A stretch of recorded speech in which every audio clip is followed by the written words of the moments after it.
and she's been at the forefront of shaping issues of corporate governance, also with Mr. Pampa here as well. So we're meeting for the very first time, but he's very well known to us, and he's been doing tremendous work in this space. So I want to commend you, Ayotola, for the work that you've been doing. Um, it's a legacy wherever you go. It's something that you would leave behind, and something that will benefit organizations, and countries and communities in Nigeria. So we do hope that we'll be able to do more and support you from behind in terms of the work that you do. So um, Ayo is also a member of the Anti-Corruption and Governance Working Group, and we also recognize her tireless effort and participation in the think lab at the global stage as well. So she's been doing a lot of work locally and also globally. In today's dynamic world, corporate governance is evolving rapidly, with stakeholders demanding transparency, accountability, and sustainability. Nigeria, with its vibrant private sector and ambitious economic goals, must prioritize strong governance to be able to attract investment, ethical investment, and foster innovation. Recent data points paint a very compelling picture as to the reason why this toolkit is very, very important, and also the issues of corporate governance. In 2020, Nigeria stood at 131 out of 190 countries in terms of the ease of doing business. Um, Not a very good place to be. Also, a 2023 World Bank report highlights the strong governance is associated with 1.5 increase in GDP per capita in sub-Saharan Africa. So that's something very significant. But challenges remain. The 2023 Corruption Perception Index by Transparency International ranks Nigeria at 147 out of 180 countries, um, scoring 25 out of 100, indicating a need for significant improvement. So this is a very dark story to tell. So this is where the transformational governance corporate toolkit then becomes very, very vital, becomes very key and very pivotal to the work that we're doing here today. This comprehensive resource is more than just a guide. It's a catalyst for change. It provides a structured framework for assessing your current governance practices, identifying areas for improvement, and developing strategies to align your businesses with principles of transformational governance. By embracing this toolkit, your company's performance journey can be transformed. um, the toolkit provides, let me just pull out some key information. It provides performance snapshot. You can assess your company's baseline and identify opportunities to improve your approach with a self-assessment tool, with this self-assessment tool. Expert insights. You can increase organizational capacity with business briefs relevant to executive leadership, government relations, legal functions, and investments. Recommendations. You can also take action with curated resources and additional guidance to expand your company's approach to governance. The global shift towards environmental, social, and governance, ESG principles, is no longer a trend. It is an imperative. It has become extremely important.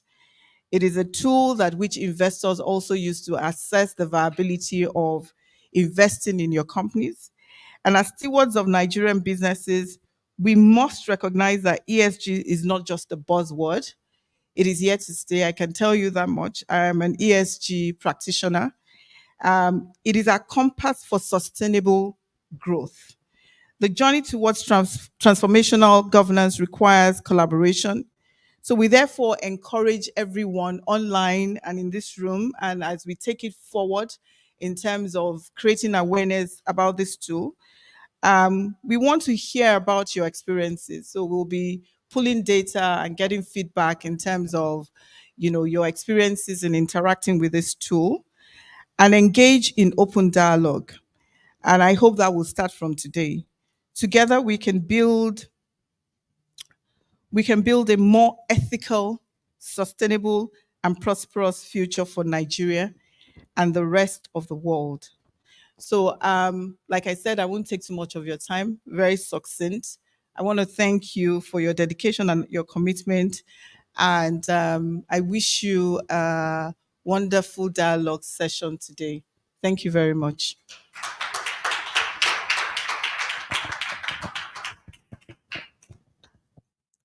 Thank you very much, Mrs. George. Just before we go on quickly, we'll just want to acquaint you with the United Nations Global Compact. Some of you here, your organizations might be members of the United Nations Global Compact, and if not, we have a video for you just to introduce you to the United Nations Global Compact. Thank you.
So that is just a short presentation on what the UN Global Compact stands for. And just to recognize the individuals leading the local network, which is the Nigerian office of the UN Global Compact. At the board level, we have with us Mrs. Uto Ukpana. She's the company secretary, MTN Nigeria PLC, and board member, and also the co-lead of the Anti-Corruption and Governance Working Group.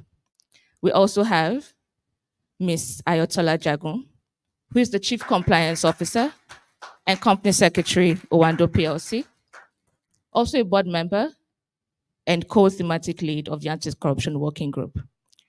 Right next at the executive level, unfortunately, the executive director in person of Naomi Wokolo is not able to join in person. However, she's committed to this and she'll be joining us online to give the welcome remarks, the keynote remarks, I beg your pardon. So we'll have Naomi on very quickly. Thank you.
Thank you very much, Ms. Umokolo.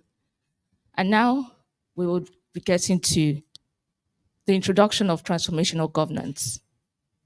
Like I said earlier, corporate governance might be more familiar, but we at the UN Global Compact don't use the word corporate governance. We say transformational governance. Joining us from New York this morning, she was going to join us from New York with the time difference, but as of this morning, there was a little development. But however, she'll be sharing. Michelle Breslau is the Senior Manager for Governance and Peace at the UN Global Compact. I will be doing the introduction to the Transformational Governance Corporate Toolkit. Thank you.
That was Michelle, the senior manager for governance and peace from the UN Global Compact, giving an introduction to the toolkit.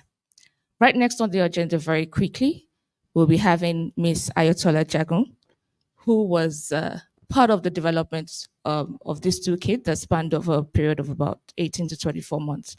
But just before that, we have another presentation that talks about, from the point of view, the different participants that engage in the development of the toolkit, as well as the Think Lab on the transformational governance.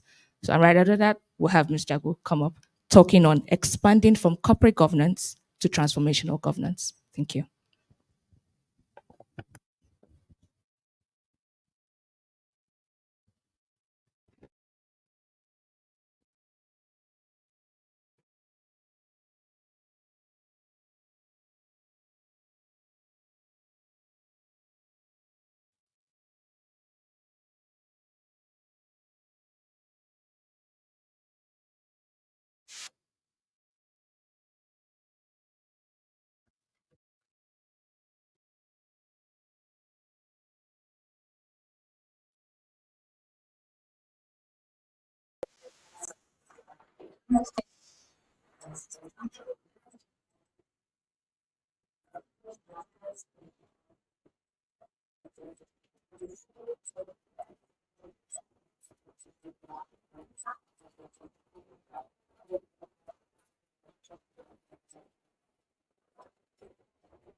Thank you very much, and thank you, ladies and gentlemen, for being here.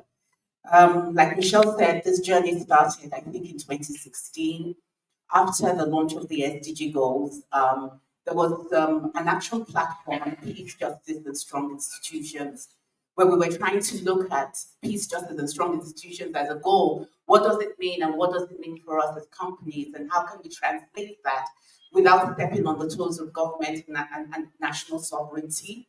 And the result, 9 years later, or I should say 8 years later, is this toolkit. And it's the first in a stage of so many other things. So, what I want to talk about is just maybe give examples because you've heard repeated from what Naomi said, from what Michelle said, what transformational governance is about. And I hope that some of you have also been able to go and try out the toolkits yourself. And I don't know how many people have been able to try out the toolkits. Anybody here done the self-assessment? But it's accessible. It is, and the link is in the invite, and you can go and, as a company, try out that toolkit. And so I want to talk about traditional corporate governance and the fact that a lot of us in Nigeria are not even doing corporate governance. We've moved beyond corporate governance to transformational governance. If we think about what happened during COVID, companies had to come together to basically help support government. We think about what we're going through now and the economic advisory team that was set up by the president because of the challenges of food insecurity, of food security in the country. You have businesses again helping government. We think about what happened in the Russian-Ukraine war and how Air Peace had to go and literally help airlift Nigerians who were stranded in the Ukraine. And so it is not enough for you as a company to say, our role is to make a profit for shareholders. We've moved beyond that to stakeholder theory, of course, and where we're saying, okay, we understand that we have a range of stakeholders, but we are being increasingly called upon as business to play a role when it comes to the governance of our country. So beyond just doing business. One of the things I've always used to say, and people joke about it, but I'm very serious that CEOs in Nigeria are severely underpaid. Because compared to a CEO in the Western world, you have to get involved with the National Assembly. You have to get involved when it comes to the executive. You have to get involved in policy. The reason why we have the NESG is because there is a realization as a think tank that you have to come alongside the legislature to help shape whatever it is that comes out as our laws so that it creates that enabling environment for businesses to be able to to thrive, to create jobs for our people, and for us to just be able to grow as a nation. Recently, Ola and Plow, decided that they were not going to be buying certain grains. Why? Because it was putting so much pressure on the ability of the common man to be able to feed. We saw at least a bit of relief in that sense. And so businesses are again being called upon to think more transformationally about how we change our environment. I have a presentation, if we can just. So I'm just going to give some examples rather than just go over, this is what happens when you don't share material, so you know that somebody has covered. So we're looking at how do we move from corporate governance to transformational governance. Next slide, please. And the next.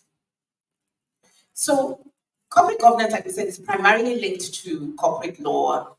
It's been expanded. We have the Code of Conduct, the Nigerian Code of Corporate Governance, various codes, the CBN code, to include ethical and societal considerations as well. But they're voluntary mainly, and they're although they're embedded in law, a lot of that aspect in terms of sustainability and sustainable development is still voluntary.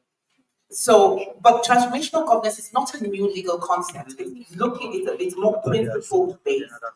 And it's about taking that principles based approach, expanding the G, like we talked about, beyond conventional corporate issues to societal issues of human rights and political engagement. And it's been very difficult for companies to actually look at these issues because nobody wants to pitch themselves against the government in making noise about human rights abuses, taking positions, because these are the same, in a highly regulated environment like it is in Nigeria, you're still going to go to government to get your license to operate. You're still going to go. So these are the conflicts, right? These are the challenges. And so many times what companies do is they form collaborations. This is where collective action comes in, where you have, like, for instance, in the oil and gas industry, we have OPTS, which is the Oil Producers Trade Section of the Chamber of Commerce. And we can hide under the umbrella of this industry body to begin to make statements and to begin to put forward positions rather than single yourself out to be targeted next time you go for a license. But overall, we just need to create the right environment. We've seen in our industry a lot of sabotage, oil theft in the Niger Delta. We've seen production become so low compared to previous years, and it's put so much pressure. We're not selling. The main thing we have to sell in Nigeria is our crude oil. If a lot of it is being stolen and we're not able to get it to market, the revenues for the government reduce. And of course, we don't have those reserves. It puts pressure on the naira, further pressure on the naira. And then we are where we are today with the devaluation of the currency because we don't have that production to buffer the consumption that is taking place. And so you then realize how important it is for businesses to be able to come together and strategize and say, how do we deal with this problem in the Niger Delta? It's not enough to just leave it to government, to leave it to the joint task forces because it's not working. How do we come together and make sure that this works? This is transformational governance. Okay. So we then, so the next thing is corporate governance has been defined in different ways by different scholars. Many seem to agree that it includes a system by which corporations and those who run it are held accountable to their key stakeholders. With transformational governance, you're looking beyond your key stakeholders, whether it's your bankers, your lenders, your communities, and it's wider society. In fact, it's now carrying Nigeria, on your conscience, carrying your Nigeria in your framework. Because look, this country cannot, it just cannot fall.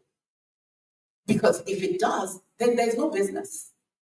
And of course, you have the grey economy that thrives where there's chaos, and the black economy that thrives where there's chaos and there's war. And people will benefit, but not necessarily in a good way, right? So it behoves on all of us in a world, and it's not just Nigeria, in a world that is increasingly fragile, to take our place in ensuring that we turn things around. Whether the fragility is coming as a result of climate change, or that fragility is coming as a result of wars, or poverty, or scarcity in terms of water, it behoves on companies to take their place and try and change things. One of the things I also realized is that the next generation, Gen Zs, they're not waiting another 4 or 5 years for the government to change, right? They are, and this is why you have a rise in activism. They're coming to companies because they know that corporates have more power to get things done. So they will come to you and they will, the reason why we have a lot of environmental activism targeted against companies, or companies are being challenged, whether it's your BP, it's your Boeing, it's your Shell. It's because they realize that companies are able to effect change much quicker than waiting for the electoral process to come about again in another 4 years' time and for you to have a vote that may not even count, right? So there's an increasing pressure also on companies to move to this stage of transformational governance, rightly or wrongly. Now, key principles of corporate governance include fairness, accountability, responsibility, transparency, and independence. But transformational governance really stems from that SDG 16 business framework, which was launched by the United Global Compact in June 2021. And it draws on all the work that has been done regarding anti-corruption on the 10th principle and integrity. So, what are some of the ways in which businesses can internally enhance SDG 16, and how can they externally enhance SDG 16? This information is there in one of the briefs. So, please read the briefs. We didn't print it out because we're trying to be conscious of our environment. Um, Internally, it's about ethical leadership because it's always the tone from the top, right? If that change doesn't happen, if that commitment to change is not there from the top, then nothing happens. It's also incorporating an ESG into governance and decision making. This is where ESG is so important, and I'm baffled that we have an energy transition plan in Nigeria, and yet when I talk to some business leaders, certainly when I talk to government leaders, they don't seem to understand the importance of operationalizing that energy transition plan. There's now a bit of renewed interest post COP28, and the fact that governments are now beginning to see that companies can profit. They're beginning to see the opportunities that are coming in. I mean, Ghana, I think it was over 850 million they were able to get and sign at COP28 as carbon credits. We are much bigger than Ghana. We have gas as a just transition fuel. There's so much that can happen in that space. But we need to begin to actually see it as something we must do. The status quo has made money for a lot of people. And it's easy to kind of just continue because of their selfish interest. But we need to get to a point where we incorporate the E, environment, the social, and the governance into our decision making as companies. Effective grievance mechanisms and access to remedy. We talked about education and training. This is where Wando Foundation and so many other MTN Foundation as well come in, where we invest in primary school education.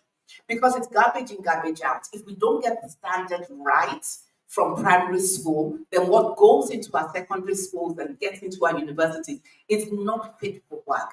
And increasingly, one of the things we've done is we have the Change Our World, which is our concept, which is more than a concept, our Change Our World campaign and initiative, where we are introducing climate change issues to kids in our adopted schools. And they are also seeing how they can make money from just picking up their plastic, picking up plastic waste. And that money goes back into the school. So they can see that it's not enough to just litter. There is value even in this plastic waste.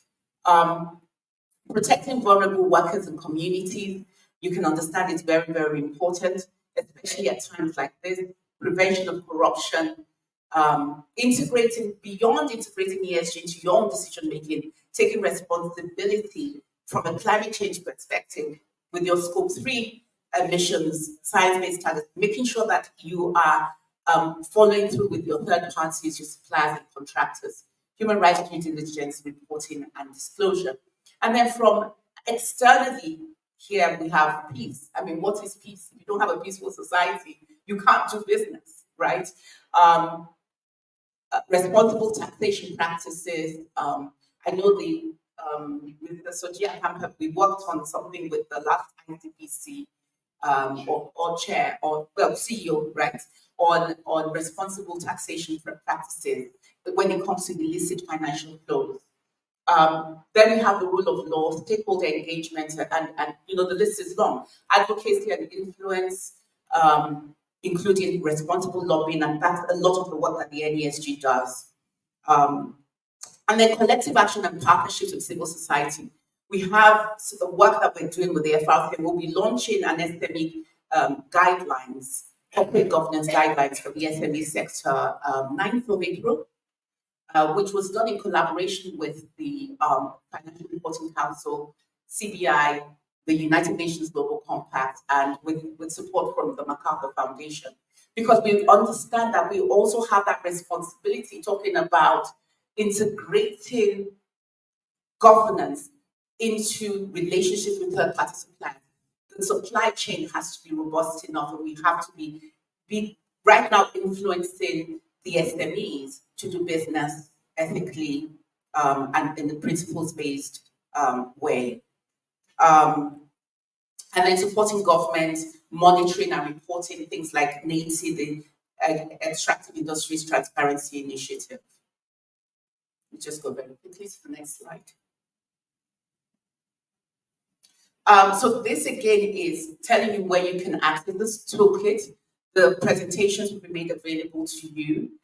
Please do the assessment. It's a really good self-assessment because it shows you areas that where you are doing work as a company and where you need to kind of like maybe consider beefing up. And then in the intermediate, once you understand the importance of transformational governance, you can look at again broadening it and what the advanced stage. And so you can locate your company in terms of where it is. Next slide, please. Okay, so the conclusion, the journey towards transformational governance is continuous, it's ongoing. Both corporate and transformational governance play crucial roles. Corporate governance actually it's subsumed within transformational governance. And businesses can advance SDG 16 internally as well as externally, as we've spoken about, and we've given some examples of what companies are already doing in that space. Yeah, and that's it. I think the last slide. Thank you.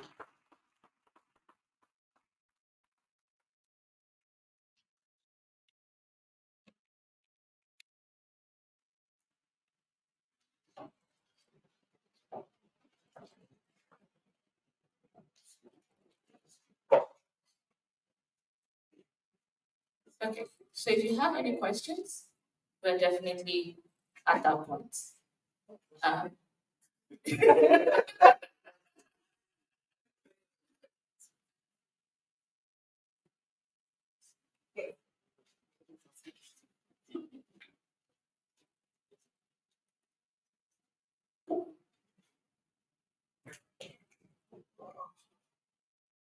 So would appreciate that you introduce yourself, the organization that you represent, and then straight to the point with the questions. We want to manage our time very quickly. Thank you very much, and thanks, Madam, for the excellent presentation. Actually, my name is, I'm Dr. David Sewell. I'm the current Chief Compliance Officer, but also recognized as President of the Information Security Society of Africa in Nigeria. Yeah, by the way, I'm a governance student.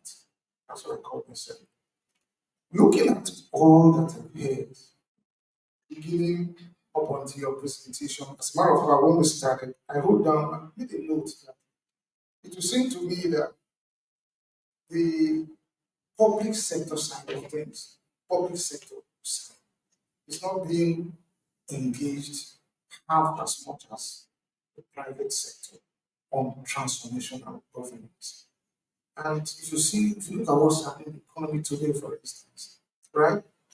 Big companies, international companies declaring losses, not because of lack of governance, not because of inefficient processes, but primarily due to the external factors, the macroeconomic environment, typically determined by the public sector, government. So the question is there a plan to also engage the government forcefully, intensely on transformational government? We'd like to know what those kinds of plans. Thank you. Let's take a few questions.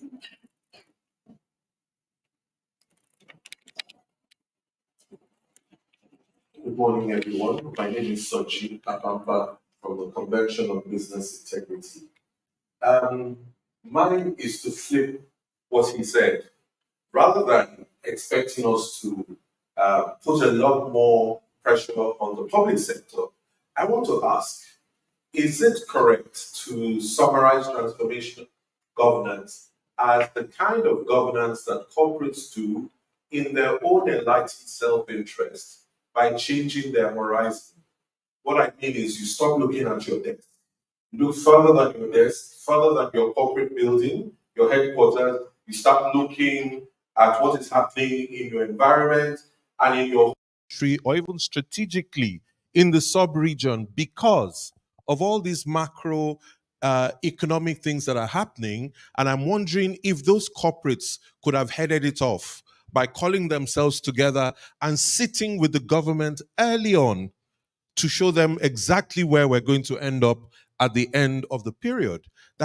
Is it in our enlightened, because this transformational governance sounds so exotic, but not to make it sound so far away from what we do. I think it's just a different horizon. Please correct me if I'm wrong.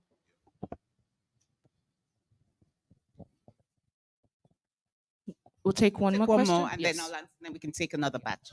All right, thank you. My name is James Adenunga. Work with Dangote, HSC and sustainability. Now, sorry. Okay, my name is James Adenuga, Group Chief HSC and Sustainability Dangote Group.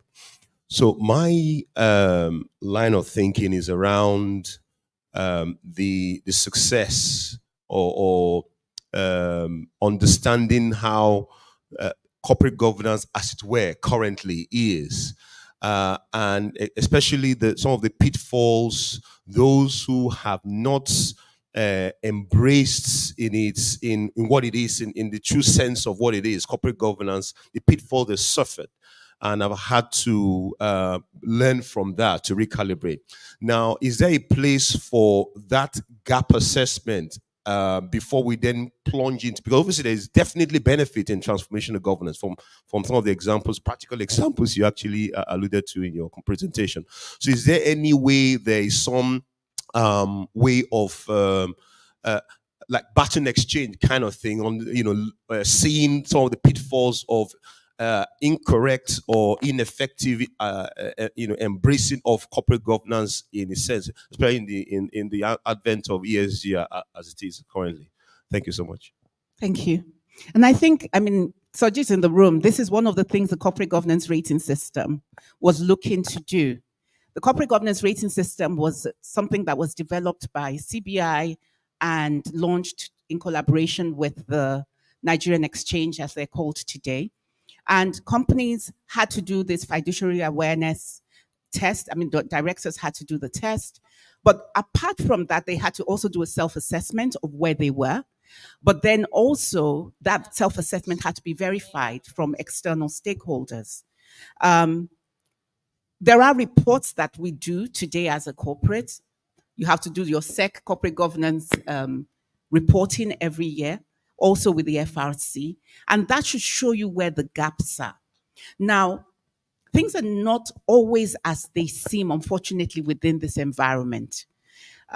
Because in a highly regulated environment, in an environment where there are a lot of players, it's very easy, without having a philosophy of regulation and without that transparency being there and accountability being there between both the private and public sector for regulatory capture by powerful individuals, right? And so in this environment, you can only do your best, right, as a corporate.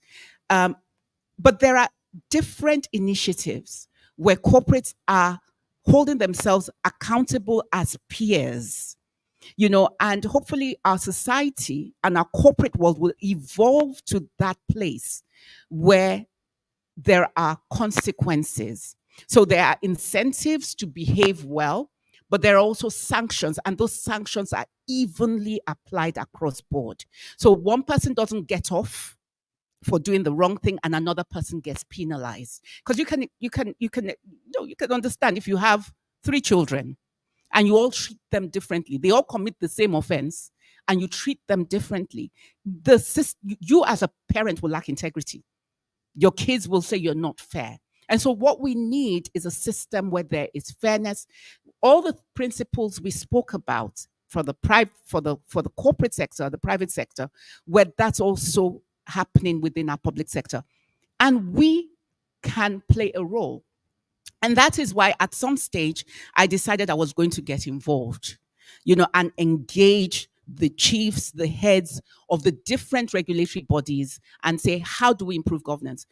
under Ambassador Shuaibu, who was a former executive secretary, we approached him and we said, you are responsible for corporate governance in Nigeria under the FRC Act. You have a directorate of corporate governance. How can we help you to succeed? And this is the private sector then going to the public sector. And out of that came the public sector code, which should be launched soon. It's under consultation. The not-for-profit sector code, which again is still under consultation and should be launched soon. And then, of course, this corporate governance guidelines for the SME sector. And, we've also engaged with the current chief executive, Dr. Olo, and hopefully, we have a launch date of the 9th for the SME guidelines. Now, the UN Global Compact focus is on the private sector. And it's what can the private sector do to ensure that the 10 principles, which cover human rights, anti-corruption, labor and environment, and more than that, the SDG goals since 2015, how do we operationalize those? So the focus is always going to be starting from the private sector point of view. And of course, by its very nature, because this tool is about engaging with governments, and I think you may have heard me say during the video that was played, engaging with governments to ensure that we're able to together move the country forward. Government cannot do it on their own. They need the private sector. And there are certain things that are being run by government right now that should be run by the private sector. I was speaking to a young man, Chess in Slums, Tunde Onokoya, and we were talking about the fact that you do your program, you get these kids from Oshodi under a bridge to play chess, you identify bright sparks amongst them, but you don't leave them. You can't leave them under the bridge in Oshodi. You have to put them into a home. You have to take them off the streets. So how do we take them off the streets? The orphanages are saying it will change the dynamics of the orphanage because some of these kids are on hard drugs. There are not enough shelter homes. The shelter homes that are being run they're correctional homes, but they don't belong in a correctional home. A lot of these correctional homes should be turned over by the state to the private sector to run. Otherwise, but that's an area of transformational governance, right? And so it is for companies to come alongside Chess in Slums and say, we're going to help you fix this problem in a way that is sustainable, right? And there's so many other examples. Companies are doing a lot. It's just we don't necessarily, if I were to ask some of the companies in this room what they're doing in the area of transformational governance, having given some examples, we're doing a lot. As individuals, we're doing a lot because we don't have a social security system. But how do we combine these efforts? And this is what transformational governance is about also. How do we combine these efforts to make sure that we're making more of an impact? I want to turn to your question, Soji. Yes, it is not looking at your navel, beyond looking at your navel, being able to look out to say, I cannot operate a business, whether I am an FMCG, in an environment where 80% of the population cannot afford to buy my products. It just doesn't make sense. So how do I ensure that we deal with these challenges? And, I want to say something here. A lot of people have said, all the international oil companies, IOCs are leaving Nigeria. They're not leaving Nigeria, first of all. They're going deeper offshore because they don't want to deal with your community issues. We are best placed to deal with our community issues. And we've been saying this for a while. So we call again on the Nigerian government to please approve our applications that are before them. And it's not just Owando, please. It's not an Owando thing. Seplat have been waiting. Shell are also waiting. Because once we are able to go in there and get production up, particularly in these joint ventures, then we will see some more revenue coming into the country. And I hear people say, we're not qualified. We don't have the experience to run these operations. We've been running it. We've got great engineers. We've got Nigerians who are all over the world working in other countries. We will bring them back if we have to. We will run these things and we will run them profitably because our focus and because these are our people.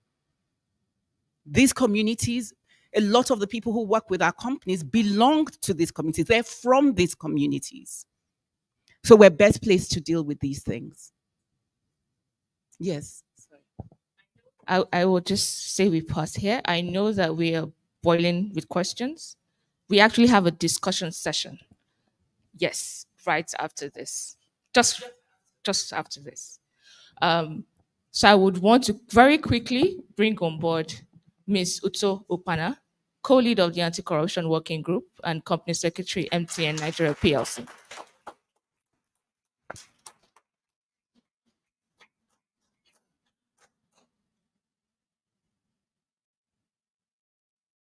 Morning, everyone, and thank you for attending. I know that everyone is bursting with comments because we didn't invite you here to sit down and listen. We also invited you to engage, interact, share your thoughts, share your experiences, the good, the bad, what we can do, and just bring your thoughts to the table. So welcome once again. I'm so delighted to see that the room is full.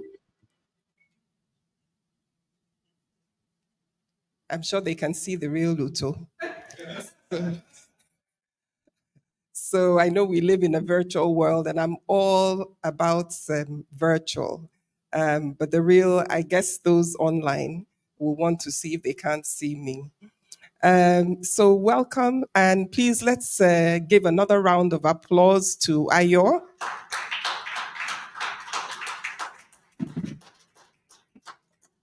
You can feel the fire, the passion that she exudes when she speaks.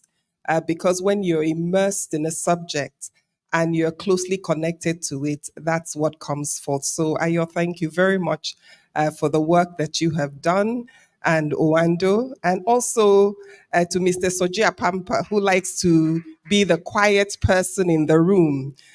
He does a lot of the heavy lifting. When he asked the question, I said, well, he's asking a question that he should be responding to. And I was happy to see that he landed, also opened the door to the response. Because oftentimes it's interesting to just ask yourself whether, as businesses, why are we doing what we're doing? The why needs to be asked often and often. And when the questions were being asked, it just triggered thoughts in my mind that why are we here? And if we think back to a popular proverb that we're all very familiar with, if you want to go far, how do you go? You go together. And that's why we're here. We're here to go together on this journey to transformational governance. When corporate governance emerged as a buzzword over a decade ago, everyone in the room, whenever they speak, they will talk about corporate governance. And now we're changing to the next phase of that, which is transformational governance, and which is not just focusing on what is legal, but not doing what is right, and what is right by our communities, what is right by our various stakeholder groups.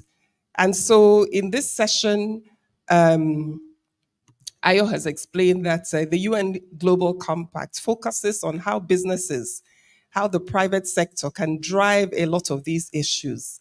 And so with all the people in the room, this is the time where your voice, we want to hear from you. On the UN Global Compact side, you've heard a lot from the presentations, from Ayo speaking, but now it's time to hear from you. Over the course of 2023, so many developments. In fact, 2020, the decade started with a crisis. And in that crisis, opportunities also emerged. I'm not sure any of us thought about that from March 2020 or thereabouts, we would all be huddling in our various homes, not even on the streets. If you recall, for at least 2 weeks, Lagos was under lockdown, and the whole of Nigeria. And thoughts emerged as to how to keep things going. How would people feed? How would the most vulnerable amongst us be catered for? And as a collective, we came up with solutions, whether from the private business side, whether from the government.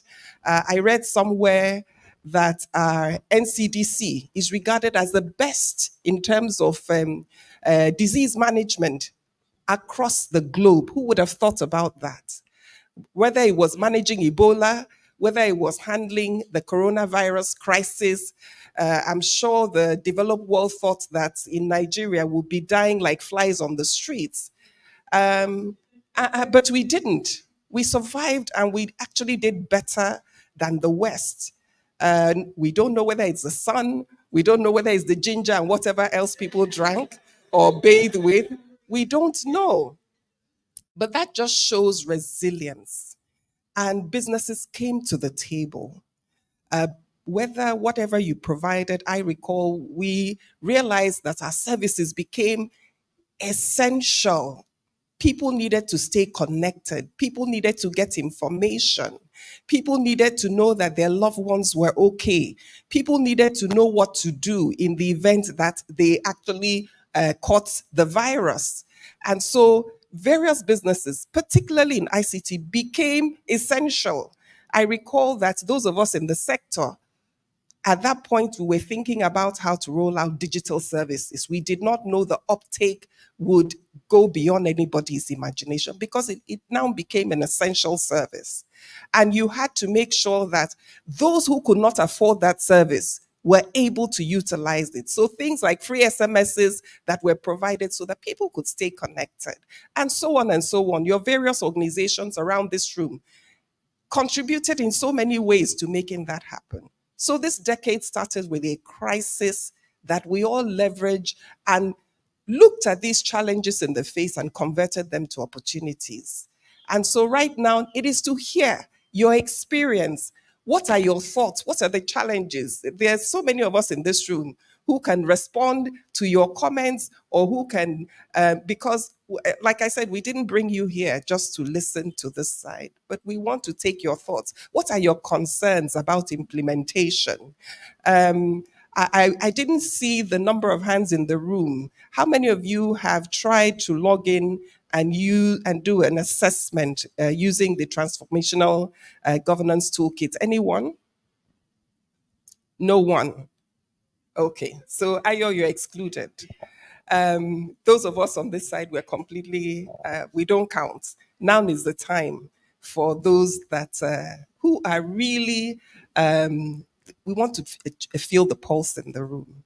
So your thoughts, your experiences in your organizations, or just how do you see the future? What are your thoughts for the future? And please feel very, very free to raise your hand. The thing about being in a public place is you don't want to be the first to raise your hand. But once the first person raises a hand, and perhaps they told me we need to give a prize to the first person. Oh, we already have a winner here. And please, let's give her a loud applause to encourage her. Good morning, everyone. My name is Hilda Unko. I'm the principal at Agency Professional Services. So I'm a governance practitioner, and in the course of my work, I've dealt with a lot of companies doing different things for boards and management. I'm hearing in the discussions this morning, I'm hearing corporate governance, I'm hearing ESG, I'm hearing transformational governance, I'm hearing CSR without really mentioning CSR.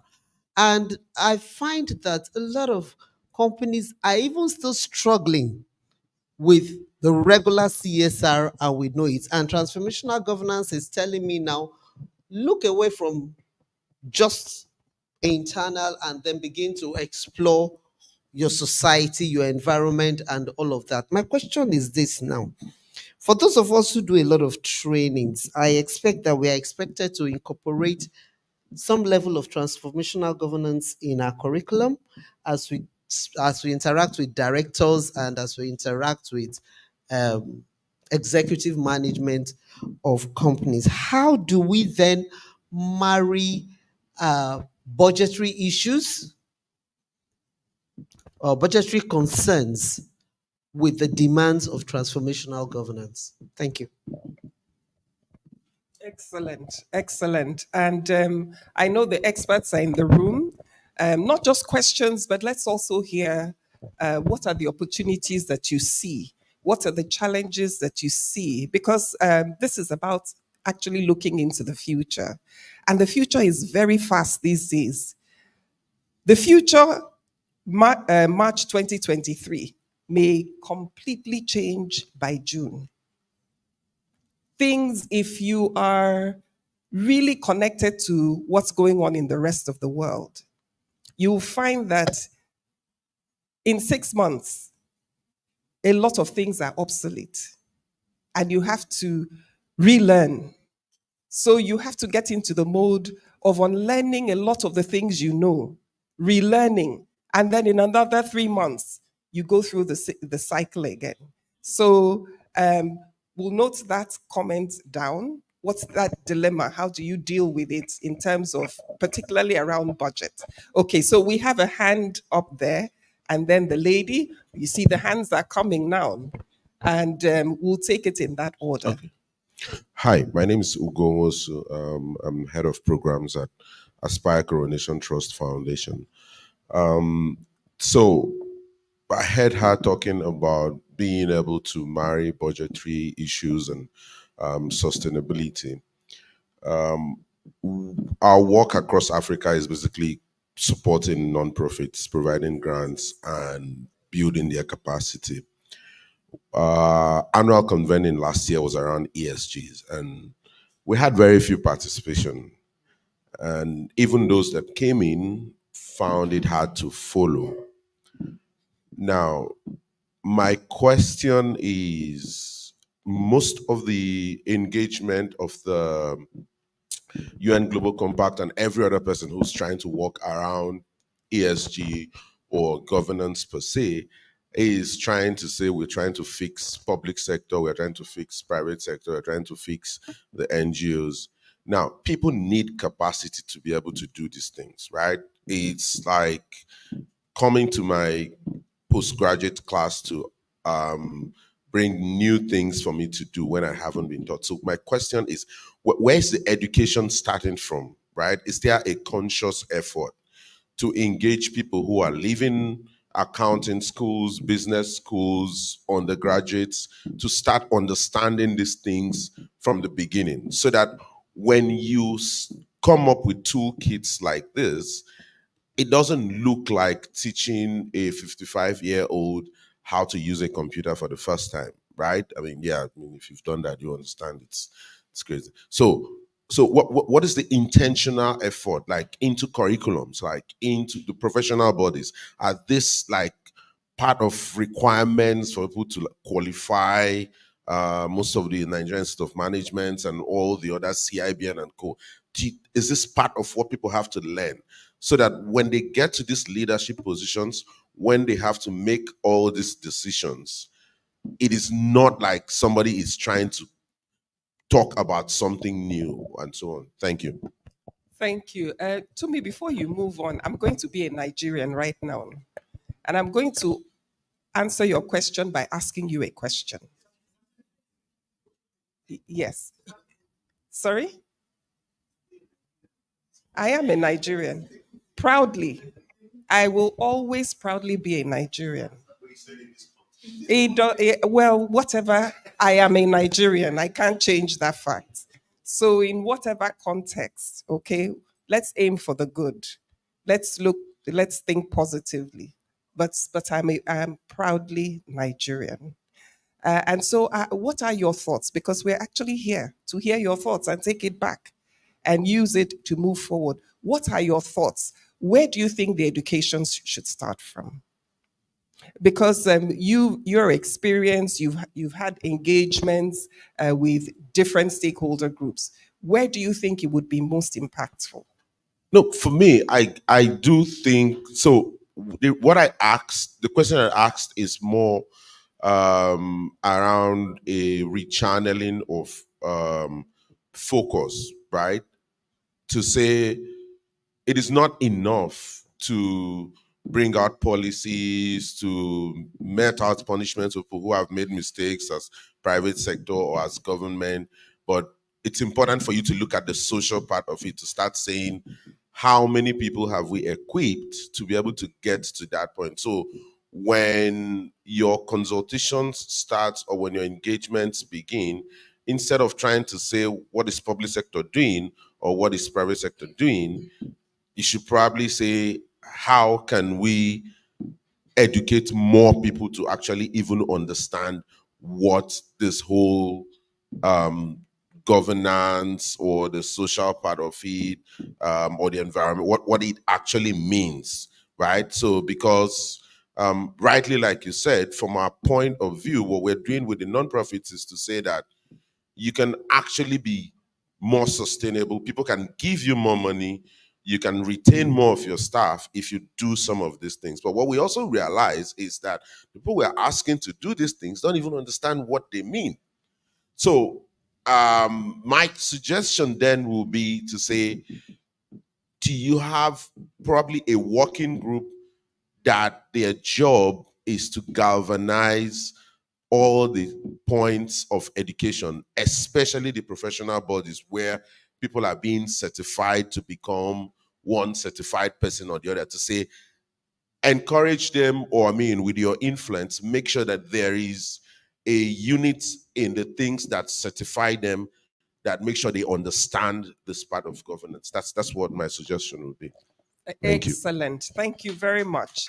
And a very, very, very good suggestion. And I've noted that thankfully in the room, I can see the registrar of the Institute of Chartered Secretaries and Administrators, who actually, you can stand up for recognition. Um, so those are the points of engagement. And truly, we are going to rigorously, as you have suggested, engage them, because if you don't understand, then you don't know what to do.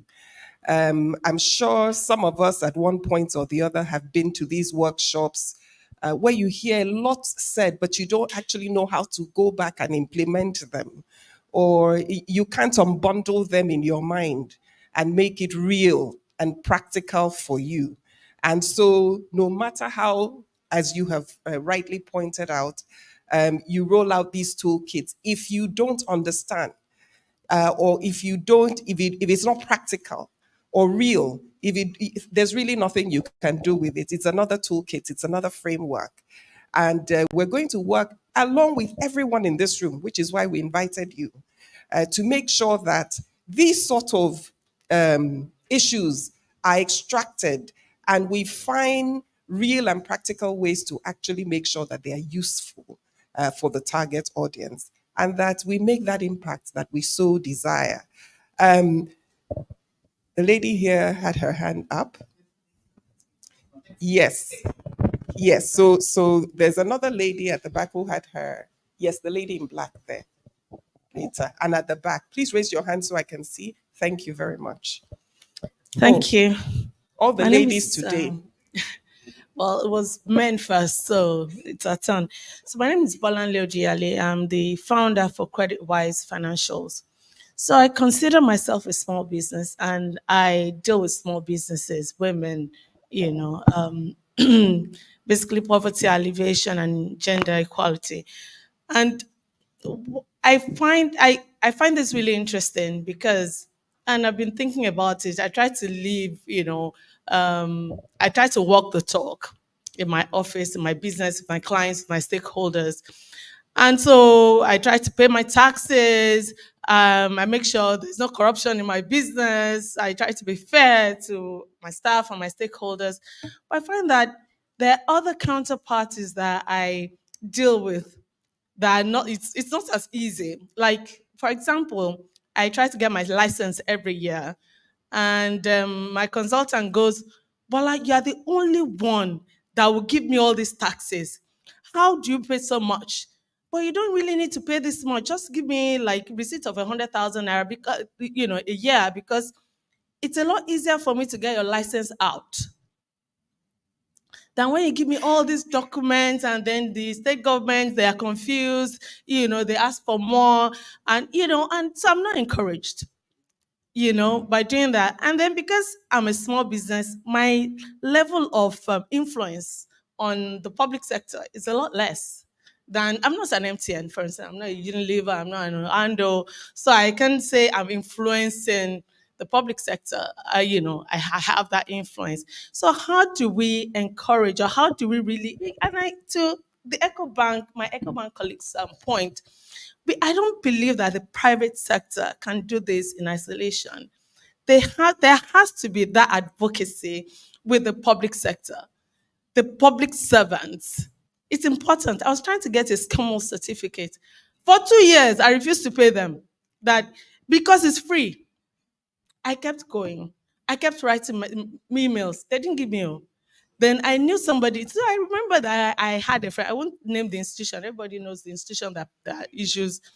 And I said, okay, I've been trying to get this SCOMO for the past. He said, how much did you offer? I said, nothing. Now it's free. You're not ready. That was the response. You're not ready. You're not ready. It's 100,000. Oh, it's normally 150, but I can help you do it for 100,000.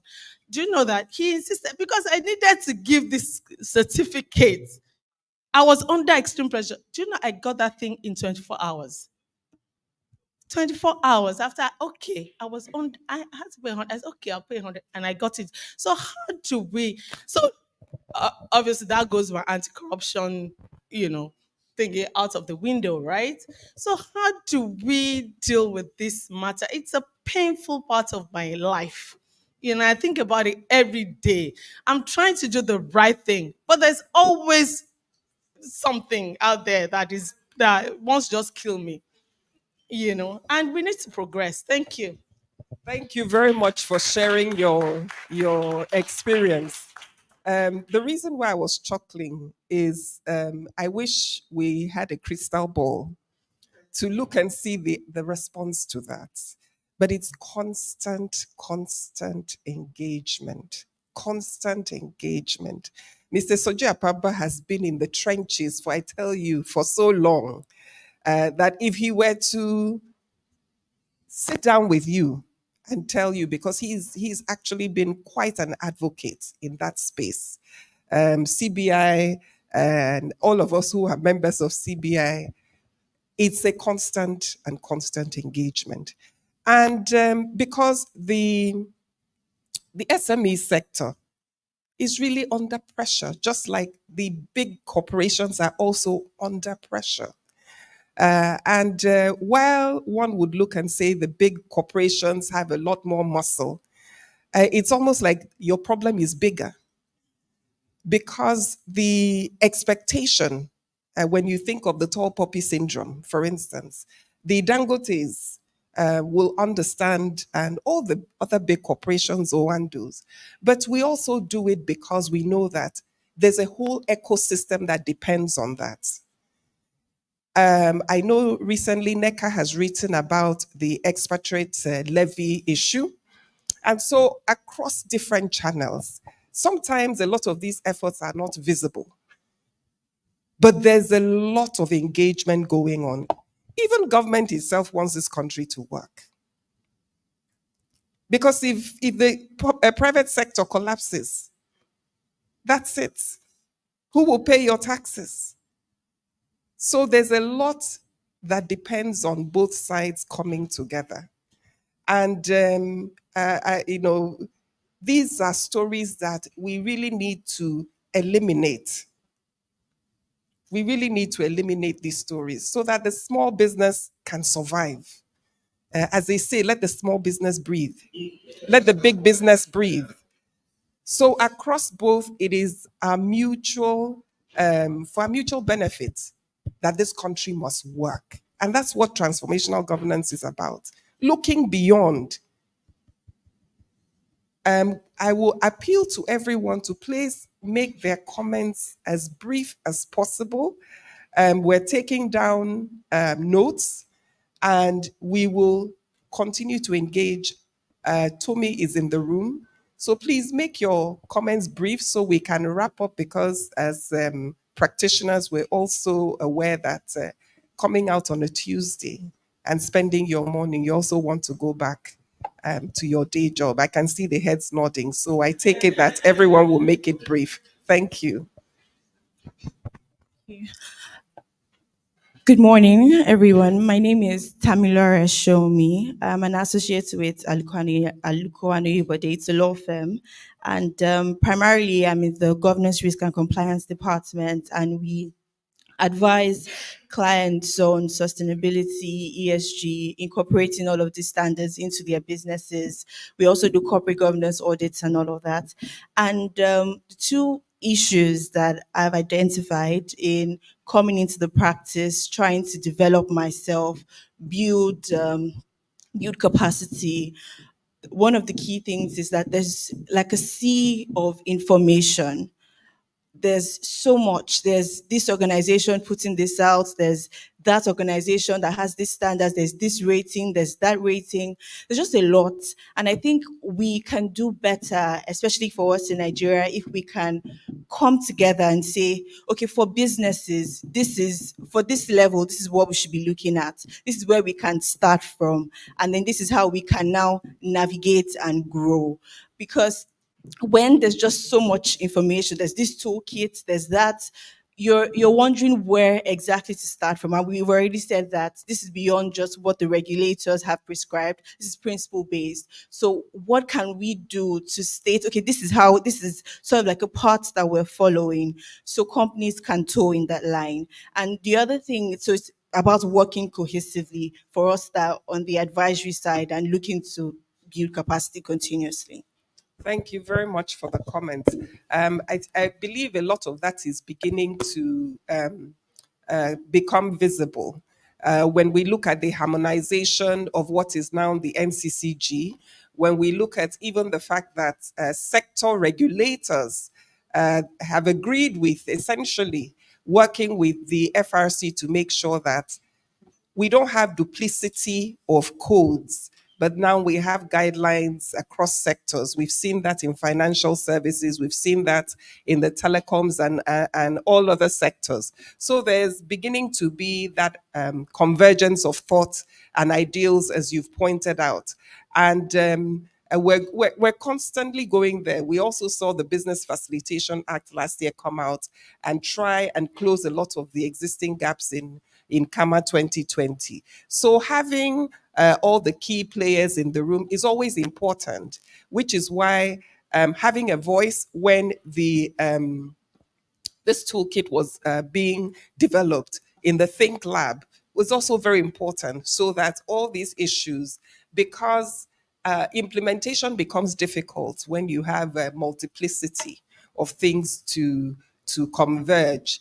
We've seen how the FRC has championed the implementation readiness for IFRS 1 and 2.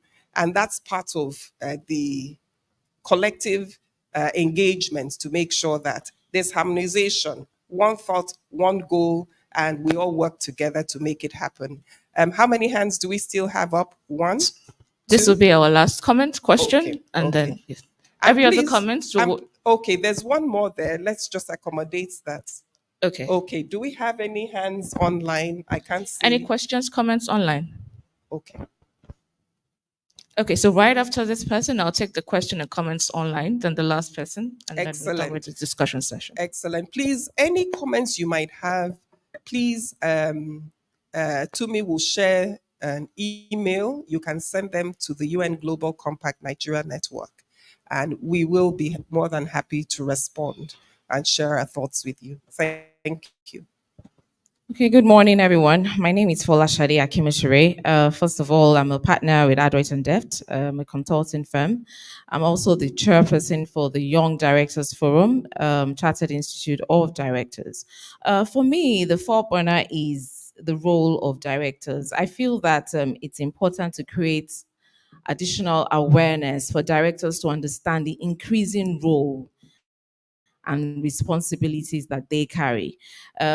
Speaking to some of the issues with respect to training, capacity, and budgeting for same, if the board understands that they have a greater responsibility other than to say, okay, I have a oversight function over what management does. I create some kind of policies and they look deeper into what my role is with some of the burning issues in society and how they can actually make an impact.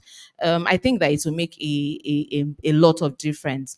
So for me, I think it's important for professional organizations to focus on building the capacity of their members, not just as directors. I also want to speak to chartered secretaries who are responsible for setting the agenda for board meetings. So it's important for that chartered secretary to be well aware of what is the form and what is going on in CSR, what is going on with respect to diversity, talent building, retention policies, some of the issues that a lot of organizations are facing now, and then bring it to the board so they know that I have a whole lot that resting on my shoulders. So how do I build my competencies? So for me, I think boards as a whole, like Ms. Jagan said, it's important to start and set the tone from the top. So the board actually does drive what happens in the private sector as well as the public sector, which takes me to my third point.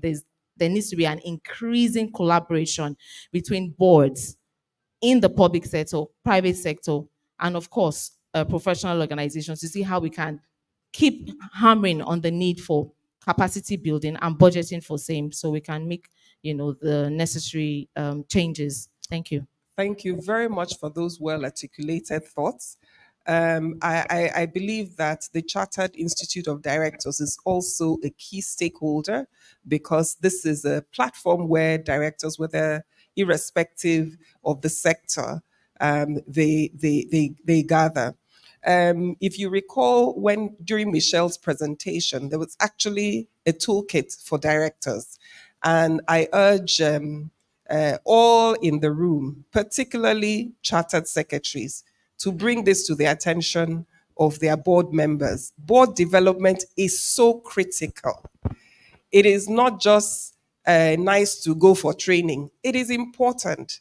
Let's not assume that the residual knowledge that the director brought on the day of appointment is still relevant and useful. Our board members must be conscious of trends and what they need to do to ensure that they make sure that the company is a going concern at all times. Please go ahead. Next. Okay, good morning, everyone. My name is Mercia Dukugu Amina. I'm with Fiduciary Services Limited. We are a fiduciary and private client focused firm. I'm a chartered secretary, so nice to have you here, sir. I was going to I was going to take like a follow on for when he raised the issue on education, but when she mentioned the school issue, I said, okay, let me also, I'm a Nigerian and I'm so proud to be a Nigerian. I mean, this is our land. We have to make it work. I got my school without issues, and I've gotten for clients without issues because we operate within that governance and corporate administration space. So I really don't understand what the issues are. Maybe it's the hardship that we are all coming in, but I can tell you without any issues that I didn't pay a dime for when we had to get us or when we had to get for other persons. So at times when we have the negatives, let's also be able to be confident enough to talk about the fact that there are still some good eggs within the public sector. And for me and my clients, we haven't had that extortion or whatever issues with SCOMOL. Okay, that said, I want to kind of, like I said, reiterate. There's a need. I know that the NSC, sorry, it's no longer NSC. It's NGX, yes, Nigerian Exchange Board. I know they have like a governance index, and I know that SEC also has its own. And I know that both entities. I mean, like if you're looking at we're talking about those that would like create that visibility and be able to champion it in a way that it takes a whole lot of a lot of people along on that journey. So I think that there's a need for the toolkit to become hands-on toolkits that those regulators are able to share with their members or their participants. So I think that the NSC and the SEC team should actually be the ones that will say, okay, even if you have the code, or even the FRC, even if you have the code, there are accompanying toolkits that have been developed that would further help you in either your assessment, evaluation, or even the utility of the governance code that we have already provided. So I think that the UN Nations Global Compact should do a lot more with the partnerships that would be able to make sure that this transformational toolkit does become something that we don't talk about, but really we live it. Thank you. Thank you very much for those comments. And just to point out that fora like this are opportunities to network.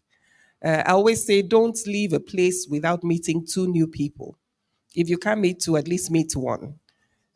So make new friends. There are people who have shared their positive experience dealing with the system. And please make sure you interact, because in this, we're in it together. Are there questions or comments online? Tumi, do you want to read them? Do we have any? We have questions, but they've been answered during the course of Okay. engagements.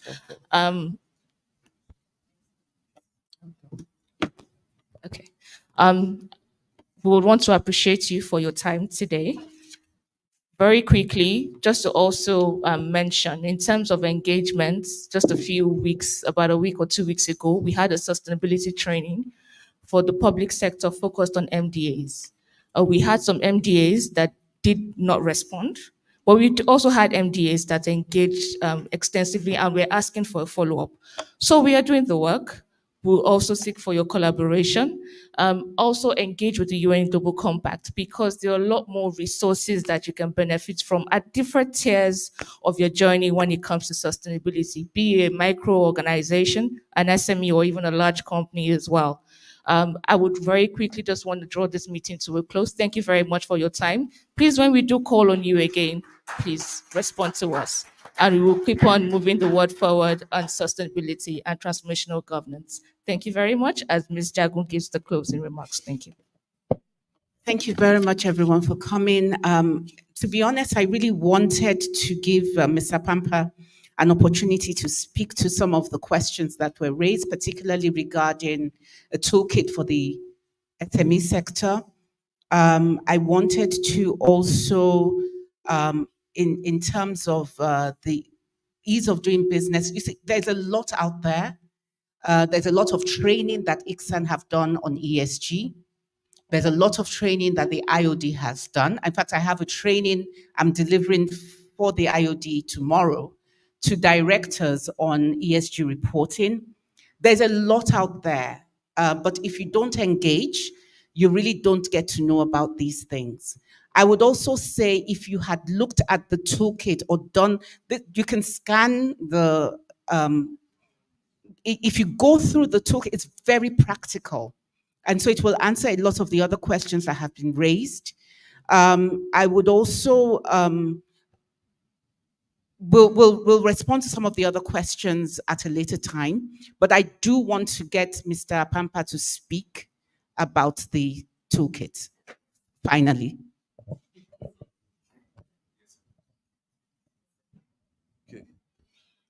Well, good morning once again. Very quickly, just to let you know, we've developed, in partnership with the UN Global Compact, a business governance guideline. We didn't call it corporate governance. And it's not compulsory. There are guidelines, but you will get a lot of help. When it's launched, it will be launched also with a resource where, if you want to know how to apply for SCUMO, you will get a form there. If you want to go beyond those templates and practical guides, and you want a professional that can help you get it done without resorting to corruption, and what is free, and what you need to pay, you don't want to pay more than what is going on, those people will also be available online for you to be able to access them and book their services as well. So this is coming in April, early April, April 9, and hopefully we'll be able to invite the people in this room as well. But it's a very common problem that we all face. Thank you. So thank you very much again, everyone, for coming as Tumi has closed. And those online, thank you for your patience. Thank you for waiting, through the discussions. And yeah, we look forward to collaborating much more with you. Like Tumi said, there's actually an SME um, accelerator. There's an SME toolkit on the UNGC website, and there is also an accelerator. There are various accelerators going on at the moment. The climate change accelerator is about to start soon for members. There's a human rights accelerator that is ongoing right now. There is so much available with the UNGC, so please make inquiries with Tumi afterwards. Thank you.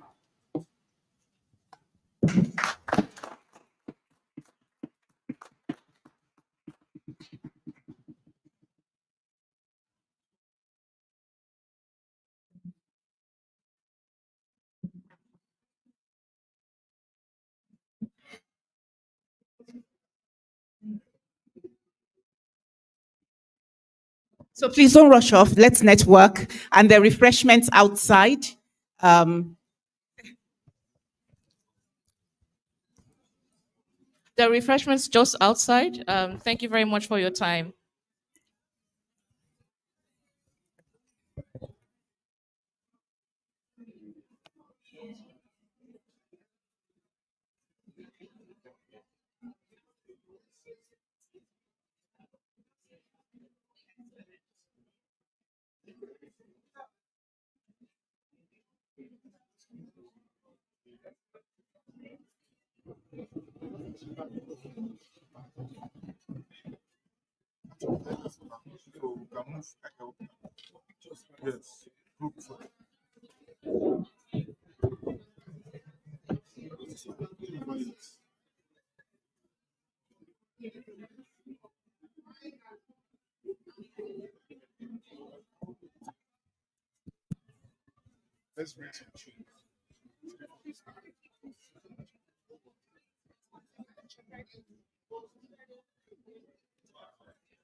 Hello, ladies and gentlemen. Please, we would like to take a group photograph just before we leave the room, please.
Hello, everyone. Not to waste too much of your time, can you please come forward so we can take the pictures very quickly?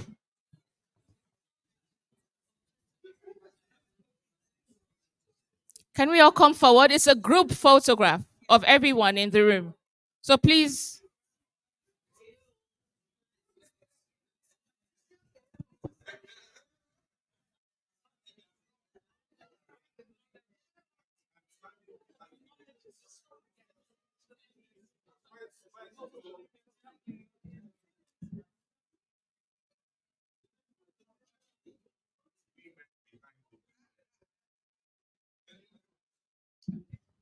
Do you want to add one chair?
Yes.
Side.